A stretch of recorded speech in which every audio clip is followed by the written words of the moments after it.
హైదరాబాద్లో ఎంఎంటీఎస్ సర్వీసులతో పాటు పలు రైళ్లను రద్దు చేసినట్టు దక్షిణ మధ్య రైల్వే అధికారులు తెలిపారు. ఎంఎంటీఎస్ ఫేజ్ 2 పనుల కారణంగా ఈ నిర్ణయం తీసుకోవడం జరిగిందని తెలిపారు. మౌలాలి సనత్ నగర్ మధ్య నాన్ ఇంటర్ లాకింగ్ పనులు కొనసాగుతున్నాయని చెప్పారు. ఈ నెల 4 నుంచి 11వ తేదీ వరకు 23 ఎంఎంటీఎస్ రైళ్లతో పాటు మొత్తం 51 రైళ్లను రద్దు చేసినట్టు చెప్పారు. ఈ రైళ్లను టైం టేబుల్ ప్రకారం రద్దు చేసినట్టు వివరించారు. వీటిలో ఈ నెల 9 వరకు 3 ఎంఎంటీఎస్లు, 10వ తేదీ వరకు మరో 2, 11 వరకు 18 ఎంఎంటీఎస్ రైళ్లను రద్దు చేసినట్టు వారు పేర్కొన్నారు.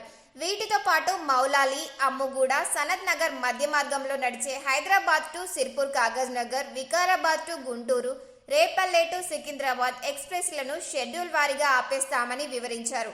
హైదరాబాద్లోని చర్లపల్లిలో నిర్మిస్తున్న రైల్వే టెర్మినల్ ఈ ఏడాది మార్చి చివరి నాటికి సిద్ధమవుతుందని దక్షిణ మధ్య రైల్వే జీఎం చెప్పారు. ఎంఎంటీఎస్ 2వ దశలో భాగంగా సనత్ నగర్, మౌలాలి మధ్య 2వ లైన్ను కూడా పూర్తి స్థాయిలో అందుబాటులోకి తీసుకొస్తున్నారు. దీంతో సికింద్రాబాద్ స్టేషన్ను బైపాస్ చేస్తూ కొన్ని రైళ్లను నడిపే అవకాశం ఉంటుందని వివరించారు.